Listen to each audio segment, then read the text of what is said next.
Olá, sejam bem-vindas ao episódio de hoje. O tema de hoje é um tema muito triste, porém necessário e que a gente precisa muito falar sobre ele, que é a violência contra as mulheres, né? A violência de gênero no Brasil. E para falar sobre isso, eu trago a Amanda, que é especialista no tema, já trabalhou muito em contato com essas mulheres para a gente poder conversar um pouquinho sobre como lidar com essa questão. Vamos puxar esse fio juntas?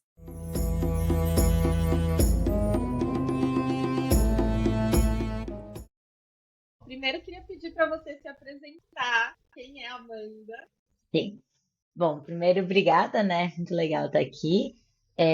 Eu sou a Amanda, eu tenho 26 anos. Eu vou falar de formação, mas acho que depois vamos complementando, né? Eu fiz administração pública na faculdade. Comecei a trabalhar um pouco com prostituição, assim, mais umas pesquisas acadêmicas. Depois eu comecei a estagiar na Secretaria de Administração Penitenciária do Estado de São Paulo. Então, tinha contato com pessoas privadas de liberdade, muito nessa ideia de pensar em políticas de ressocialização, né, que o Estado estava pensando. Depois eu fui começar a trabalhar no Fórum Brasileiro de Segurança Pública, onde fiquei durante 4 anos, que é uma instituição que pensa os dados de violência como um todo no Brasil, mas inclusive violência contra a mulher, né, as diferentes formas de violência contra a mulher. Depois eu fiz mestrado na Fundação Getúlio Vargas também, na mesma área de administração pública, e agora eu faço doutorado em sociologia na Federal de Minas. E é legal, assim, porque eu acho que a experiência também é de fazer muitas pesquisas diferentes com temas correlatos, assim, né? Então, acho que é isso. É, de apresentação é isso. A gente sabe que a violência contra a mulher, ela vai muito além da agressão física. A gente tem na nossa cultura aquele paradigma da violência como olho roxo, tapa. Só que no dia a dia existem coisas e violências que acabam machucando muito também. Então, aquela piadinha que te mina, o controle do que você pode vestir ou não, do que você pode gastar ou não. Tem muitas mulheres que nem sabem o quanto elas ganham, não têm ideia, né, do quanto elas têm de recurso financeiro, ou quanto que, como família, elas têm de recurso financeiro. Elas têm esse controle do celular, de pegar, dos ciúmes. Então, como que você falaria pra gente quais são esses tipos de violência e como reconhecer isso, tanto na rua, no trabalho, na internet? Bom, a Lei Maria da Penha é a lei que a gente usa para, né, internacionalmente é reconhecida como uma das principais leis e mais importantes leis de enfrentamento à violência contra meninas e mulheres no mundo. E no Brasil ela foi aprovada em 2006, então é uma lei bastante antiga, quando a gente ainda estava caminhando a pequenos passos no enfrentamento à violência contra meninas e mulheres, no Brasil e no mundo, né? E é uma lei que ela foi muitas vezes, ela ainda está sendo muito alterada. Então, sempre quando tem um novo tipo de violência, tem um novo tipo compreendido pela sociedade como um novo tipo de violência, tem esse debate, a gente vai incluir ou não na Lei Maria da Penha, enfim.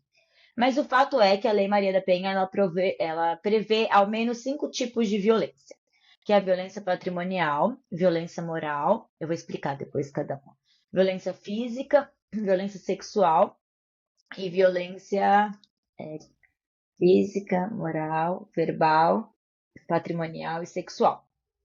São 5 tipos de violência. E com a lei do feminicídio, com o pacote antifeminicídio também, que foi alterada a lei do feminicídio no final do ano passado, a Lei Maria da Penha também, então, coloca, né, a legislação brasileira também coloca a violência letal contra as mulheres, né, de gênero. Que significa? Que ao menos, então, no cenário mais conservador possível, então, né, considerando que o Brasil é um país extremamente misógino, extremamente conservador, ao menos esses são os tipos de violência. Violência física é essa, né, que a gente vê, a violência que fica marca no corpo, que é a violência, por incrível que pareça, que é mais relatada, mas é menos comum no sentido de que, né, existem diversas etapas para que chegue de fato nessa violência física. Porque o agressor, né, quando é próximo da vítima, ele não quer que os outros saibam que ele é agressor. É justamente a partir dessa forma de manipulação que a violência se configura, né? Daí depois da violência física, depois não numa ordem cronológica, mas numa ordem só que eu anotei aqui, a violência moral, que é aquela violência que a gente vê muito comumente em ambientes de trabalho, que a gente vê a desqualificação dessa mulher, ou por ela ser mulher, ou por qualquer outro atributo que eles entendam, eles agressores, é, como feminino, como mais fraca, então aquela coisa do sexo frágil, enfim, então a violência moral. A violência verbal, que é essa violência moral de uma forma bastante concreta, então xingar de puta, xingar de burra, enfim, a violência verbal. A violência patrimonial, que é o controle dos bens financeiros, né? Então, muitas vezes naquele relacionamento de anos e anos que a mulher não sabe. Tá me ouvindo, né? Qualquer coisa você vai me dizendo. Que a mulher não sabe nem quanto que ela tem naquela conta, então pegar os cartões, aplicativos de banco, então essa questão do dinheiro e também o controle, então se você não fizer isso eu não vou pagar a escola dos filhos, então essa violência que também está configurada, por exemplo, em casais separados, que tem essa questão de pensão alimentícia, enfim. E a violência sexual, né, que é o ato, não só o ato em si, mas as diferentes formas de violência sexual. Essas são as que estão previstas na Lei Maria da Penha, e tem a violência letal, que é o feminicídio, que é aquela violência que a mulher, né, infelizmente sofre um homicídio consumado, ou a tentativa de feminicídio, por razões de gênero. Então, ou quando é uma violência intrafamiliar, então quem é o autor dessa violência é o marido, o ex-marido, pai, filho, ou quando essa mulher ela é morta por razões de gênero, que aí muitas vezes é um estupro seguido de morte ou algum outro tipo de violência extremada que os policiais, né, o sistema de justiça entende como letal, entende como gênero. Mas acho que isso tudo é para contar um pouco o panorama. Acho que o mais importante não é nem pensar nessas tipificações, mas pensar que a violência contra meninas e mulheres é extremamente democrática, né? É assim que a gente fala quando a gente fala na segurança pública, infelizmente. Então, a violência que atinge a todas as mulheres, diferentes idades, raças, etnias, e claro, tem setores específicos, então mulheres negras sofrem mais violência sexual, por exemplo, porque aquele corpo é compreendido, além da mulher, também a raça é compreendido como um corpo mais fácil de ser, mais fácil ou compreendido, né? Na verdade, mais fácil de ser sexualizado, e por isso ela sofre mais violência sexual, mas enfim, é uma violência que ela comete todas as meninas em todos os lugares. Então, hoje em dia a gente já tem, enquanto sociedade, uma compreensão um pouco mais né, um pouco mais generalizada de que não importa a roupa, não importa o horário, não importa o lugar que você esteja, né? Em todos os lugares é um lugar de risco para as mulheres. Mas, claro, a casa é um dos lugares mais perigosos para as mulheres, considerando que é o lugar que as mulheres mais morrem no Brasil, né? As próprias casas, por pessoas próximas a ela. Então, acho que isso é um pouco do reconhecimento, e eu acho que, infelizmente, nós mulheres, e aqui estou falando também nós enquanto sociedade, incluindo os homens nessa luta, reconhecer que esses lugares, né, todos esses lugares, que é praticamente todos os lugares que a gente ocupa na cidade e na vida social, né, não só na cidade, são lugares de risco, são lugares que a gente tem que estar atento sobre o que a gente está fazendo, porque muitas vezes a gente está repercutindo formas de violência, e reconhecer quando alguém fala, né, isso é uma violência, acho que é um pouco isso. Total, né? E não dá para minimizar. Eu atendo muitos casos assim. E quando a gente fala dessas violências mais escondidas, e até não tão escondidas assim, né? Eu escuto muito das mulheres que o social, que as pessoas que estão ao redor delas falam: ah, mas ele faz tanto por você, mas isso não é nada, mas todo casamento tem seus desafios. E é importante, como você falou, a gente parar para pensar que pode ser comum, porque a gente vive numa cultura misógina, mas ao mesmo tempo não dá pra gente normalizar e falar que tá tudo bem, né? Então, acho muito importante a gente parar e pensar assim. Quando a gente fala, principalmente dentro de vários casos que eu atendo sobre estupro marital, então de não querer ser forçada pelo marido, seja pela coerção, ou seja enquanto elas estão dormindo, ou com remédio, ou com medicação, e muitas delas de acordar sem roupa, ou acordar com gozo nas pernas. Então, assim, é o que você falou, esse lugar dentro de casa acaba sendo um lugar onde essa mulher realmente, muitas vezes, ela está mais exposta. E aí também a gente precisa falar que a violência sexual é uma violência que atinge meninas e mulheres muito jovens, principalmente.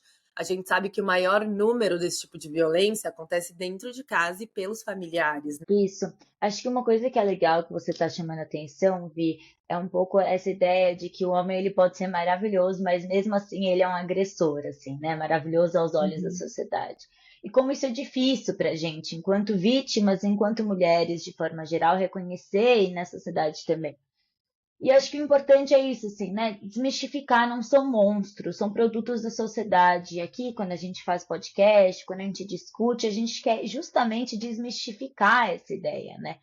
E claro, assim, entender que a gente está pensando em melhorar essa sociedade, né? Que a gente está pensando que as nossas meninas de 5, 6 anos não sejam vítimas de violência, como muitas das nossas gerações foram, assim, né? Então, acho que isso é importante. E também é importante destacar, assim, que a gente, enquanto adultas, a gente consegue, de uma forma, claro, também não tão fácil, mas a gente consegue acesso à informação para poder entender que isso é uma violência ou isso não é. Mas meninas não, né? Então, acho que também um pouco essa ideia de que a gente precisa cuidar de quem a gente está criando, cuidar de quem precisa de proteção, meninas e meninos, porque muitos meninos também são vítimas de estupro em idade infantil, né? E esse dado é até um dado curioso, assim, porque meninos em geral eles são até os 6 anos. E as meninas, em geral, elas são a partir dos 10, que é quando começam a entrar em alguma fase de pré-adolescência. Então, como as meninas elas estão expostas a um período que é justamente um período mais difícil de adolescência, e os meninos numa idade muito menor, né? Uma idade menos avançada. Então, como a gente precisa desses dados até para entender o que a gente vai fazer enquanto políticas públicas, enquanto, né, sociedade como um todo, e estar atentas a isso, né? Atentos em geral. Total. Bom, e para quem já passou por isso? Depois que uma coisa assim acontece, também lembrando que quando essas coisas acontecem dentro de casa, geralmente são violências repetidas, né? Então, dificilmente é um caso isolado, mas algo que tende a se repetir. Então, eu vejo que existe muito esse medo de passar por algo assim de novo e que isso vai mexendo com a gente, vai mexendo com essa mulher, num lugar de um medo e de uma insegurança muito profundas, né? Que começam a atrapalhar o nosso dia a dia. Então, algumas mulheres começam a não querer mais sair de casa, ficam pensando e repensando o caminho que vão fazer várias vezes para não passar mais naquele lugar, ou para não encontrar com certo tipo de pessoa. Começam a não confiar mais nas pessoas que estão ali ao nosso redor. É difícil sustentar e manter uma relação, uma conexão por conta dessa questão da confiança, dos gatilhos. E aí eu queria te perguntar, o que você vê que mais funciona quando a gente fala da recuperação da saúde mental e emocional dessas mulheres dentro das histórias que você está acompanhando? Quais seriam os impactos desse tipo de trauma no dia a dia das meninas e mulheres que tendem a passar por esse tipo de violência? O trauma é uma coisa que cada um vive de uma forma, né? Assim, então tem gatilhos diferentes, tem formas diferentes, mas o que a gente sabe é que coletivamente a gente tem uma sociedade que tem muitas meninas e mulheres vítimas de violência, né? E isso, de uma forma, claro, assusta, mas de outra forma significa que a gente pode procurar redes de apoio, assim, né? Porque, infelizmente, muito provavelmente a nossa irmã, a nossa melhor amiga, a nossa prima, a nossa avó, a nossa mãe já passaram por isso. O que significa, então, que tem algumas estratégias que as pessoas acabam usando para poder, né, direcionar um pouco essa dor, um pouco esse trauma. Essas estratégias, elas, claro, elas perpassam muitas questões de próprias crenças, então muitas mulheres acabam procurando contato, por exemplo, em igreja, em outros grupos específicos de apoio, mas também uma coisa que é importante é a gente entender que essa violência talvez ela não aconteça de novo. Isso a gente só consegue ter isso se a gente entender que a sociedade é mais segura. E ela não é. Muito pelo contrário, né? A sociedade ela não é segura para as meninas e mulheres. Então é muito difícil, assim, estratégias efetivas, porque a gente ainda está em risco e a gente vai continuar em risco. A gente espera que não mais, né? Mas é muito difícil imaginar que as gerações que estão nascendo agora não vão estar em risco, porque elas estão, né? A gente vê, às vezes, casos de violência sexual contra meninas de 3, 2 anos. Então, assim, não dá muito para imaginar isso. Mas o que a gente vê, assim, principalmente em pesquisa de vitimização, que são pesquisas que tentam olhar os casos de violência como um todo, aqueles que não chegam nas instituições policiais, né? Então, os casos que não são relatados a alguém. A gente pergunta, por que que você não relatou à polícia? E por que, quem você procurou, né, de ajuda? E o que muitas mulheres falam é que não procuram o sistema de segurança pública ou a justiça porque não acreditam na instituição. Então é importante acreditar naquilo que você está procurando ajuda, né? E elas muitas vezes procuram o apoio de amigas, de familiares, de, né, vizinhos ou de igrejas, de grupos de pessoas. Então acho que isso é uma coisa importante, assim, né? Bom, mas caso aconteça casos de violência, que você consiga falar, assim, né? Pelo menos para uma mãe, para uma irmã, principalmente quando a gente está falando na violência intrafamiliar, né? Porque é aquele contato diário com aquele agressor. Ou uma violência intrafamiliar, por exemplo, de um tio que frequenta a sua casa, ou você frequenta a casa dele com alguma frequência. Então, ficar o mais longe possível desse lugar de risco, assim, né? É, eu acho que uma outra coisa que é importante também é conseguir de alguma forma separar, né? A pessoa, que é um pouco o que a gente estava falando antes, né? A pessoa ela pode ser um tio maravilhoso, mas se ele te estupra, aquele lugar é um lugar de risco, né? Então, não necessariamente essa experiência vai ser compartilhada, às vezes, com uma irmã ou com uma pessoa, né, no mesmo ambiente. Então, você pode ser a vítima, mas não necessariamente a pessoa que está do seu lado também vai ser a vítima.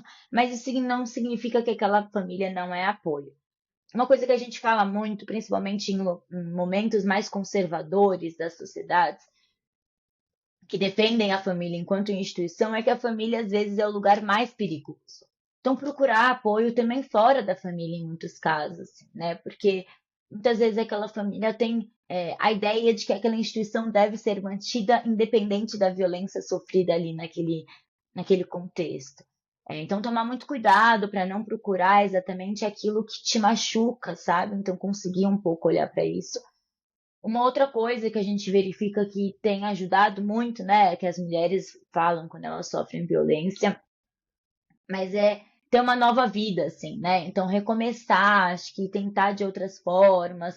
Eu lembro de um caso que para mim foi muito triste, porque a vítima tinha uma idade muito parecida com a minha, assim. Ela morava numa cidade do interior, sofreu algumas tentativas de feminicídio, e ela falava assim: a única coisa que me salvou foi ter ido começar uma faculdade, assim, né? Porque daí ali era só dela, não tinha mais nada que conseguia ligar. E também, claro, apoio psicológico, em caso de necessidade, apoio psiquiátrico. Você é uma vítima, né? Então você precisa do apoio também do sistema de saúde ou assistência social, em alguns casos, quando precisa encaminhar, né, para alguma assistência social.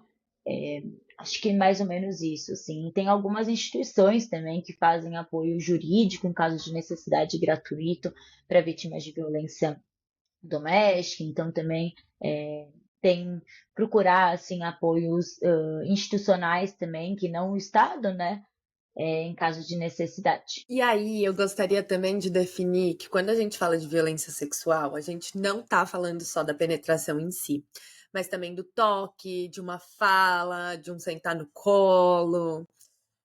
Então, existem várias nuances aí que precisam ser observadas, porque essas nuances elas são sim traumáticas e a violência, inclusive, ela tá definida dessa forma, né? E aí, voltando para a definição do trauma, o trauma é o que congela a experiência dentro da gente. Então, ele fragmenta o nosso ego, ele fragmenta a nossa personalidade. Por quê? Porque é uma carga tão intensa para a criança ou para a mulher ou para o sujeito lidar com aquilo naquele momento, que ele não tem como lidar com aquilo. Então, a nossa psique ela fragmenta e reprime essa parte, muitas vezes jogando toda essa carga para o inconsciente. Mas por que é tão importante a gente pensar nisso?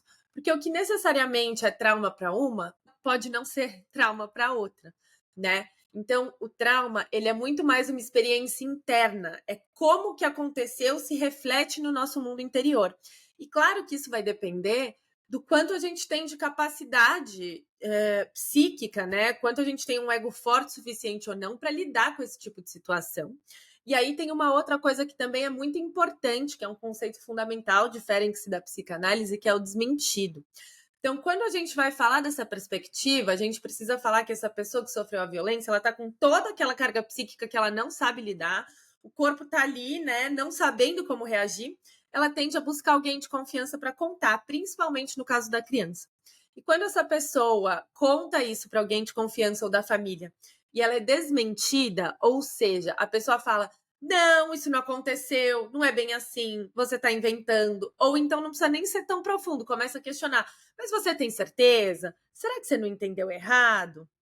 aí ferrou mesmo, porque esse tipo de comportamento, essas falas, elas acabam de solidificar e de consolidar esse trauma.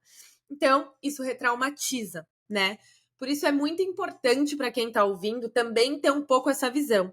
Da gente nunca, nunca, nunca na vida desvalidar e falar: é mentira, você está inventando, tem certeza que isso aconteceu mesmo desse jeito. Por quê?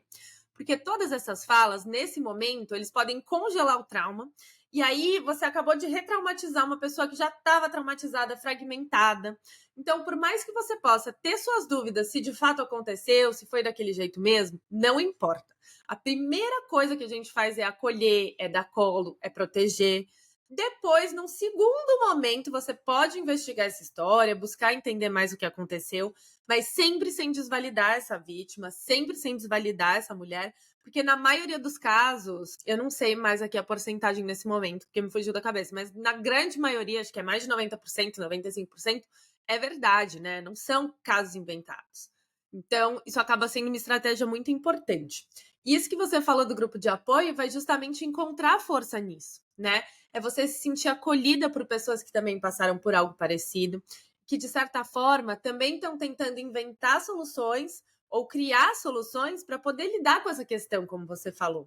Então, uma vai encontrar na faculdade, num curso que gosta, outra num grupo de amigas, outra vai encontrar cantando em algum lugar. E aí vale sempre lembrar também que essas atividades criativas, elas ajudam a gente a se reconectar com a nossa autenticidade e a se integrar de novo. E a autenticidade é uma coisa muito importante quando a gente fala de recuperação de trauma, é autenticidade e integração, não tem jeito. Isso. Acho que uma coisa que é importante, assim, é rede de apoio que de fato apoie, né? Não a rede de apoio porque deveria ser a sua rede de apoio. Às vezes a família não é rede de apoio. E tá tudo bem se não for, né? Que a gente procure outros lugares, assim. Então, acho que isso é muito importante, também não hierarquizar os tipos de violência, né? Não é porque não teve penetração que é menos grave do que aquela vez que o cara encostou em você em lugares que não deveria encostar. Os dois são violências. Assim, uma coisa que a gente tem falado muito na segurança pública é essa coisa que muitas mulheres chegam numa delegacia de polícia e ali elas sofrem outras violências. Então, elas são revitimizadas, né? Então tem que contar aquela história tantas e tantas vezes, com homens ouvindo muitas vezes, com homens que ficam perguntando detalhes que a mulher não sabe exatamente, ela acabou de sofrer um trauma, assim, né? Então, acho que com certeza isso que você falou do trauma é uma coisa muito importante. E também eu acho que, assim, quando essa violência acontece, quando as meninas são muito novas, né, e tem essa dificuldade de se identificar com coisas diferentes que não aquela violência, também tem todo esse processo de ressignificar o tamanho disso na sua experiência e o quanto você consegue viver independente ou junto com isso, assim, né, infelizmente. Então, acho que são pontos importantes, assim, para a gente destacar. Sim, total. É quando a gente fala de trauma, a gente precisa entender que a psique traumatizada, ela tende a ser autotraumatizante.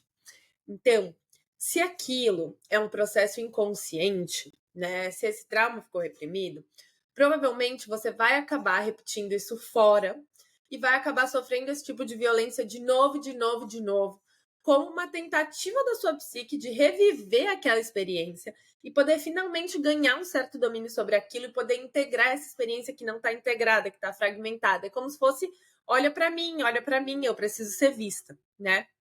Ao mesmo tempo que muitas vezes essa repetição não vai acontecer no mundo exterior, mas no mundo interior, para tentar se proteger. Então é um pouco daquela coisa, sabe? Sei lá, quando você vai para o primeiro dia de trabalho ou na escola para o primeiro dia de aula, e aí você fica com medo, está nervosa, você fica pensando em tudo que pode dar errado para tentar se prevenir, para tentar se proteger. Então é mais ou menos nesse sentido. Elas ficam pensando e repensando e revivendo aquilo para entender o que aconteceu, o que ela poderia ter feito de diferente, o que ela fez para causar aquela situação. E aí é muito louco, porque a gente entra num lugar interno de se culpar. Eu escuto muito isso. Não só essa coisa da roupa, mas essa coisa do, quando a gente fala das relações abusivas, por exemplo, né? Ah, mas se você continua dentro dessa relação, é por sua conta e risco, porque você já sabe que ele é assim. Só que não é assim. Até essa pessoa entender que o que ela está passando foi de fato uma violência, que aquilo é realmente inaceitável, ter força para sair de lá, porque tem uma frase, na verdade não é uma frase, é tipo uma cena do Sense8, que é um seriado que eu gosto muito, que é uma mãe que ela super apanha do marido, tem uma relação super abusiva, e depois de um desses episódios eles vão pro zoológico e ela pergunta pro filho dela: o que você acha que aconteceria se esse leão fosse solto, né? Se esse tigre, acho que era um tigre, se esse tigre ficasse livre, finalmente essa jaula fosse aberta. Aí o filho responde: eu acho que ele sairia correndo, que ele iria caçar, que ele iria encontrar uma floresta, que ele ia ficar muito feliz, que finalmente ele ia ser livre, algo assim. E aí ele perguntou: e você? E ela fala: eu acho que ele daria uma volta e depois de um tempo voltaria para a jaula dele. Ou seja, é mais ou menos essa lógica que tá aí na cabeça dessas mulheres, né? Esse cara, dentro principalmente de uma relação abusiva, ele já convenceu ela de que ela não vale nada, de que ela não vai conseguir sair dali, que ela não vai conseguir se sustentar, que ela não vai conseguir sobreviver, que ninguém vai querer ela daquele jeito, com aquele corpo, com aqueles filhos, daquela forma. Então, existe muitas vezes uma dinâmica não só de uma dependência financeira, mas de uma dependência emocional. Então, não é tão simples quanto dizer, sai daí, sai desse lugar, sabe assim? Exatamente, assim. E é por isso que é importante a gente lembrar dos tipos de violência, assim, né? Porque uma delas está associada à outra. Porque quando a gente está falando, por exemplo, de uma violência sexual, muitas vezes você sofreu uma série de outras violências psicológicas que a gente não coloca na ordem, mas inclui, né? Então, assim, não se separa exatamente, mas é a profundidade daquilo, né? Então, é uma violência que muitas vezes ela entra em você e, assim, é muito difícil que você elabore de uma forma como, né, de uma forma só sair de um lugar que te machuca, porque não é exatamente isso, né? Enfim. Total, e a gente sabe que é um problema social e cultural, como a gente vem falando esse tempo todo, e que a violência ela tem gênero, né? Então, como que a gente pode falar de violência e, na prática, o que que você acha que uma mulher pode fazer no dia a dia para se sentir um pouco mais segura e para conseguir encontrar esse grupo de aconselhamento, de apoio? Existe alguém para quem essa mulher possa ligar ou algum lugar onde ela possa ir para pedir socorro, orientação? Olha, é uma pergunta difícil porque é isso, né? Sendo cultural, as mulheres elas também têm muitas, em geral, né, que a gente fala, mas assim, também tem pensamentos muito machistas, porque a gente foi ensinado assim. Então também tem um processo de você aprender o que é essa sociedade extremamente machista e aprender o que é a violência. Porque como a gente está submetida a uma ordem e a uma estrutura, bom, eu sou socióloga, então para mim a ordem e a estrutura importam muito, assim, né? Então, como a gente está submetida a isso desde que a gente é criança, desde sempre, né? Desde que a gente entrou nessa sociedade, e a gente está submetida a essas violências desde que a gente é criança, a gente tem que fazer um processo. E isso que é muito solitário, assim, porque esses processos eles são feitos de uma forma quase que individual, assim, se você não procurar uma rede de apoio, procurar amigas para discutir, ou fazer podcasts, ou ouvir pessoas falando sobre isso, para que você consiga entender do que a gente está falando, assim, né? Então, por isso que eu falei em algum momento, esse homem ele não é um monstro, ele é um produto da nossa sociedade. Então, acho que a primeira coisa é a gente se munir de informações para que a gente possa, então, identificar antes que uma violência ela escale, né? Então, eu estudo feminicídio na minha tese. O feminicídio ele é compreendido como aquela violência que é a partir de um contínuo, né? Ela vai se agravando, a violência física vai se agravando até que chega um momento que aquela mulher é vítima de um feminicídio, né? Então, quando você se mune de informações, isso é muito importante para romper os ciclos. E aqui eu acho que é importante destacar que não é responsabilidade da mulher não ser vítima da violência, né? É da sociedade como um todo e dos homens de não serem agressores. Mas como a gente está falando de uma sociedade que é extremamente violenta e que a gente não tem visto mudanças de proteção, a gente está falando então que quem tem que se proteger são as mulheres, infelizmente, assim, né? Então, acho que isso é a parte mais triste, você ter que viver, realizar seus sonhos e ao mesmo tempo ficar se protegendo das violências ou ficar revivendo os traumas, né, como a gente estava falando anteriormente. Mas eu acho que o que é importante é assim, não estamos sós. E o que a gente pode fazer, né, de uma forma bastante prática?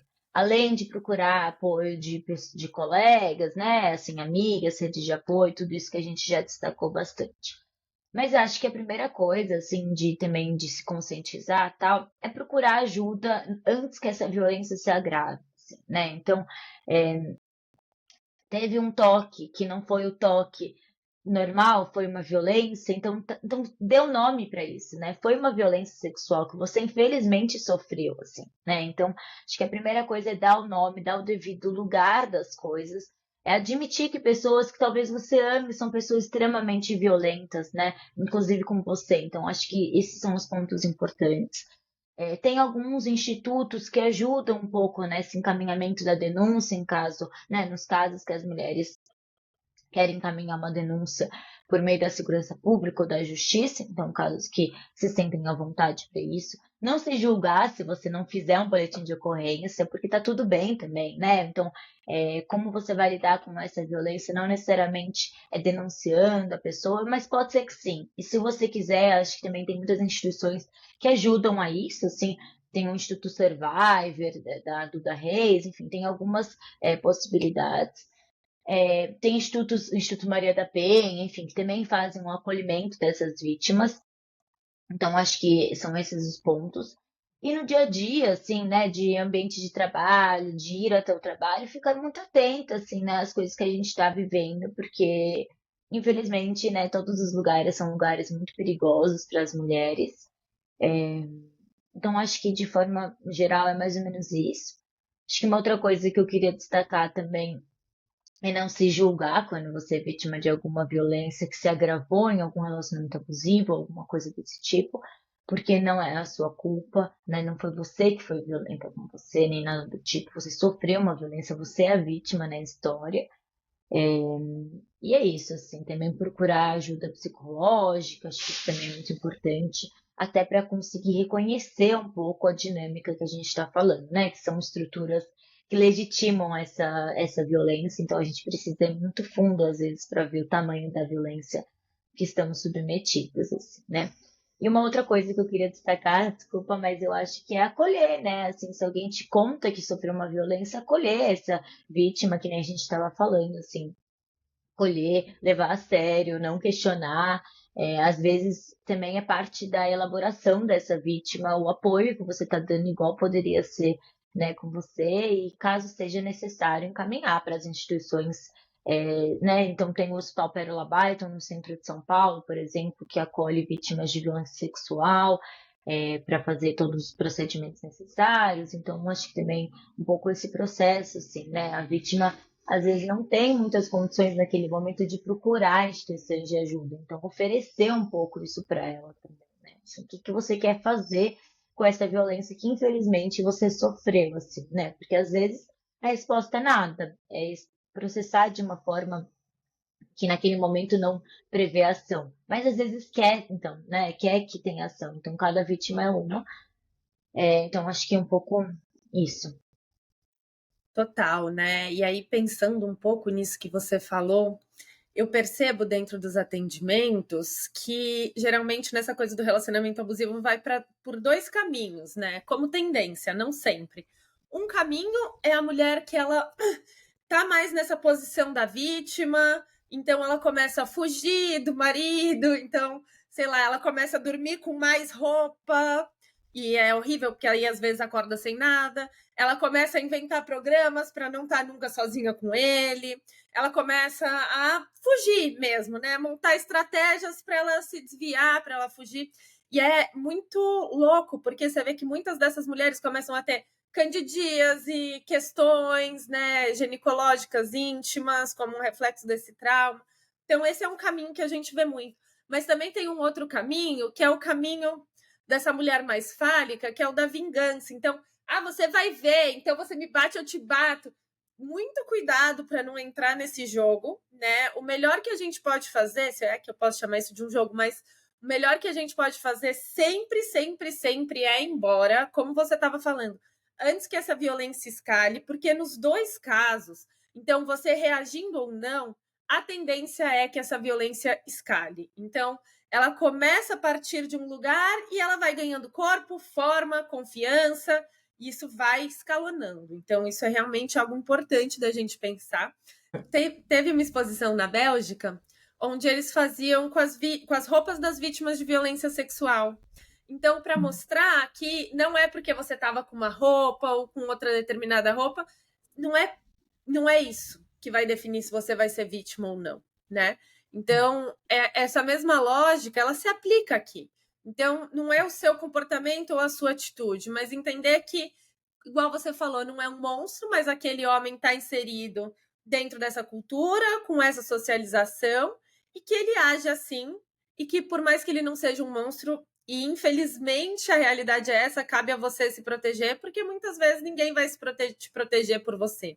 Então, por mais que exista toda essa ideologia, e eu acho que é o correto, né, como você estava falando, que a gente tenha esse apoio social, que exista essa reeducação, que a gente possa, inclusive, trabalhar essa reeducação desde cedo, né, nas escolas, com as crianças, dentro de casa, para que a gente comece a gerar essa mudança social.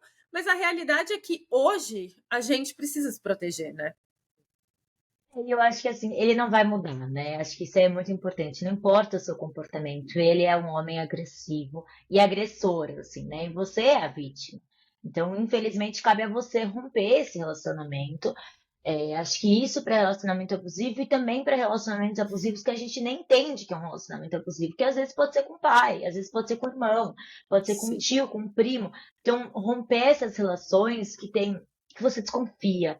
E por isso que é importante a rede de apoio, assim, porque às vezes você não tem certeza, e quando você conta essa história, alguém ouve e fala, nossa, isso é parecido com tal história que eu vivi, ou isso é parecido com tal coisa, porque isso é democrática a violência, infelizmente. Então é muito difícil você imaginar de uma mulher que não sofreu algum tipo de violência, assim. Então, procurar ajuda quando você também não souber identificar e quando você souber sair dessa relação, por mais difícil que seja, né? Porque também não é um processo fácil. Então, essa exposição é muito legal. Acho que você tinha me contado em algum momento e é muito impactante, assim, né? Então, enfim. É isso, né? E é o que você falou. Eu vejo que a terapia e a rede de apoio são muito essenciais. E aí, claro, eu não estou falando nos casos de violência muito grave, que você vai precisar ir para o hospital, tomar, enfim, o coquetel, tudo isso. Não, esses são outros casos.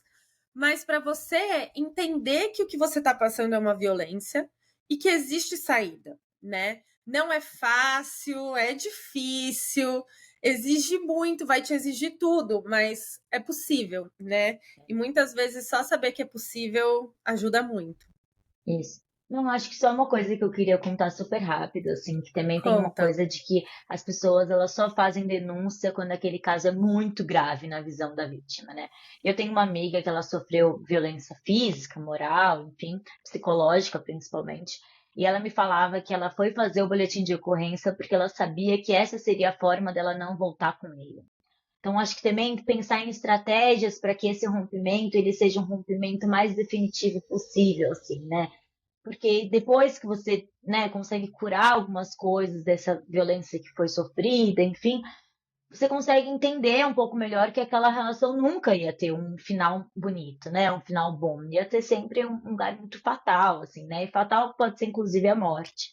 Então, às vezes, pensar em estratégias também de institucionalizar algumas violências, né? Então, acho que isso é importante. E eu lembro que ela também me falava muito assim, né? Amanda, eu gosto de te falar, não só porque você acolhe, mas porque você me lembra que existem relacionamentos que não precisam ser violentos, assim, né? E quando eu tô nessa relação e me esqueço, você sempre me lembra. Então, acho que também isso é importante, assim, né? Pensar um conjunto de estratégias. A violência, ela é muito complexa, muito ampla. Então, a cura, né? Sair da violência também é. Acho que isso é importante. E também acho que só queria parabenizar, assim, pelo podcast. Também vi, porque eu acho que é importante, assim, né? Conhecimento é a nossa principal forma de conseguir, né? Passar por isso, assim, enfrentar essa sociedade, mudar essa sociedade. Então, parabéns pelo podcast também, que é fundamental. Ah, obrigada, eu fico muito feliz. E nisso que você falou faz todo sentido, né? Porque quando a gente fala do ciclo da violência, sempre vai ter, depois de uma agressão, quando principalmente essa agressão fica explícita, quando ele entendeu que você entendeu que você foi agredida ali, né? De Exato. qualquer forma. Aí vai vir essa fase da lua de mel, ele vai tentar te reconquistar, ele vai pedir desculpa, ele vai falar que ele vai mudar, que ele fez isso, que ele vai fazer aquilo, que nananã. Ele vai se vitimizar muitas vezes, se colocar nesse lugar de que ele não sabe porque ele faz isso, e nananana. E aí, nossa tendência é amolecer o coração e voltar, e esse ciclo se perpetua ad infinito ou ad a morte. Então, é realmente muito importante a gente ter essas medidas um pouco mais definitivas e entender que, por mais que essa pessoa, que esse homem queira mudar, esse é um processo lento, difícil, não vai ser do dia para a noite. Então, que ele faça o processo dele e depois, se em algum momento você achar que cabe, você reavalia essa relação. Mas, assim, a gente precisa, antes de mais nada, se proteger, porque isso vai destruindo a gente, vai fragmentando a gente psiquicamente. E é muito ruim, né? Pode levar a mil coisas, depressão, ansiedade, PTSD, todas essas coisas, né? Exatamente. E acho que é isso, né? O definitivo ele vai acontecer nessa relação, que seja a partir de um rompimento, que seja a partir da fatalidade. Então acho que isso é importante destacar mesmo, assim, né? Total. Eu li uma frase que era: se você tivesse comprado uma passagem muito cara de avião e na hora que você fosse entrar nesse avião, você soubesse que esse avião ia cair, você entraria mesmo assim? É mais ou menos isso, né? Tudo bem, você já gastou muito ali. Então, a gente não tá falando só de dinheiro, mas o avião vai cair de qualquer jeito. Então, saia daí o quanto antes desse avião cair. Isso, é muito triste, assim, o feminicídio, que é o que eu estudo de fato, assim, voltou. A gente fala que o feminicídio, né, que é o que eu estudo mais, é uma violência anunciada. Então, o homem tá dando sinais que ele vai te matar, assim, né, e talvez isso não seja muito concreto enquanto você está vivendo aquela relação, porque a violência, às vezes, não parece tão extrema, mas ela vai piorar, assim, né, essa é uma garantia que a violência de gênero, assim, né, ela dá. Então, acho que isso é importante, assim, né? Embora, porque, enfim, é muito difícil. E eu acho que embora sabendo que você não está sozinha e procurando apoio, às vezes de lugares completamente diferentes, mas procurando o apoio de, né, o que você consegue para se reconstruir, assim, né? Porque é isso, porque fragmenta, que você comentou. Essa frase é Total, muito porque boa mesmo. né? Porque tem uma coisa que é quando você sai desse ambiente violento, aí você começa o processo de tirar esse ambiente violento de dentro de você. Então é um pouco que a gente estava falando, que a psique traumatizada ela é retraumatizante, né? Então, nesse momento que você vai começar a tirar todos os pensamentos, crenças, medos, que seu cérebro vai poder sair do modo de sobrevivência e talvez entrar num modo de relaxamento, que você vai dormir muito.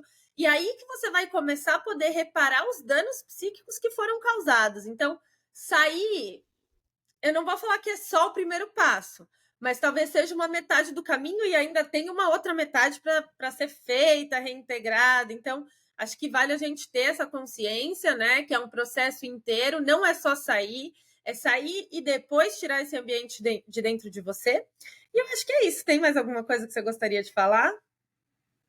Acho que eu só queria falar assim, né, que existe vida depois da violência, assim, né? Então acho que isso é importante a gente lembrar e das violências, porque às vezes a gente está se reconstruindo e também se depara com outra situação que você é vítima de novo. Então acho que isso, assim, e eu acho que a violência ela é uma coisa que a gente fala muito pouco, assim, né? Com as nossas amigas, a gente não fala às vezes sobre coisas que são muito profundas, assim. E tentar falar, assim, né? Porque é isso que eu falei, às vezes passou por exatamente a mesma situação e a gente nem sabe. Então, ser apoio uma da outra, e quando não tem essas pessoas, procurar em outros lugares, assim, né? Então, tem um monte de grupo que você acha na internet, de pessoas que passaram, né? São sobreviventes, enfim. Então, acho que é isso. E não, acho que são essas coisas, assim, identificar a informação é muito poderosa nesse processo, infelizmente, né? A gente tem que achar estratégias para nos protegermos. Assim. Obrigada, eu adorei fazer esse podcast, por mais que seja um tema muito triste, né? Muito difícil, mas acho que a gente precisa falar de novo, assim, te parabenizar, porque não é todo mundo que se dedica a isso. Quem se dedica, eu acho que também perpassa os nossos próprios traumas, nossas próprias vivências, então é difícil, assim, eu acho que ao mesmo tempo que é difícil, é muito poderoso a gente conseguir transformar tudo isso em informação, enfim. Então, é isso. Obrigada. É isso, né? Se a gente não conseguiu fazer pela gente, que a gente pelo menos faça pelo outro e quebre esse ciclo de identificação com o agressor, né? Acho que isso é muito importante, muito poderoso. Amanda, muito obrigada, eu amei, foi incrível gravar com você. Realmente é um tema muito triste, mas necessário. E eu venho num movimento que eu acho que a gente vive numa sociedade muito da felicidade falsa, né? Dessa positividade tóxica. E falar sobre temas difíceis também é necessário, olhar para nossa sombra, tanto individual quanto social, também é necessário. Não dá para a gente ficar vivendo, tome uma pílula e continue sorrindo. Então, acho que isso é fundamental. E queria que você contasse para as pessoas onde elas podem te encontrar e saber mais do seu trabalho.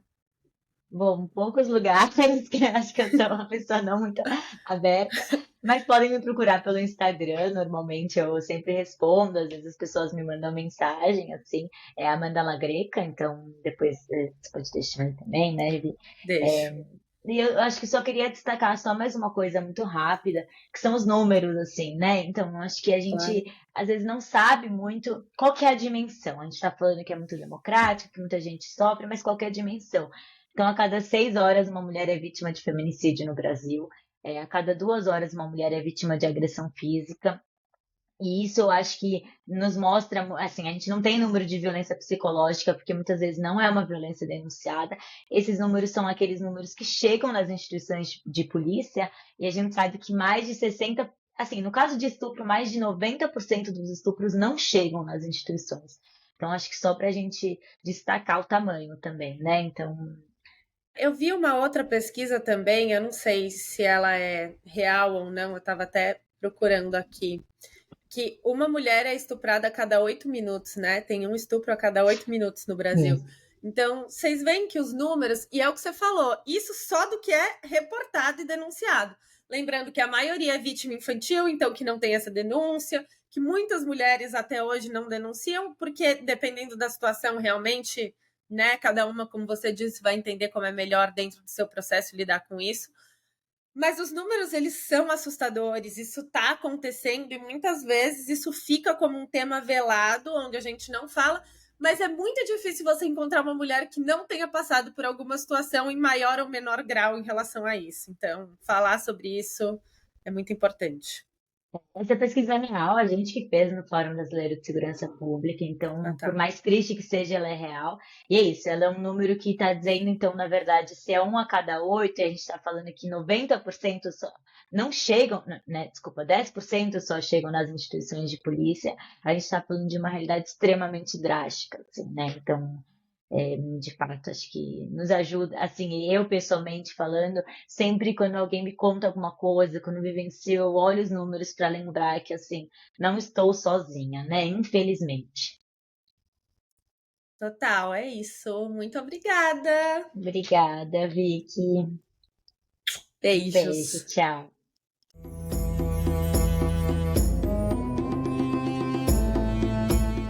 Foi um prazer compartilhar esse tempo com você. Espero que você tenha se sentido acolhida e inspirada pelos fios que tecemos juntas hoje. Para continuarmos juntas nessa jornada, me siga também no Instagram, TikTok ou YouTube através do victoria.mansur. Também vou adorar sua avaliação e continuar essa conversa aqui nos comentários. Até o próximo episódio.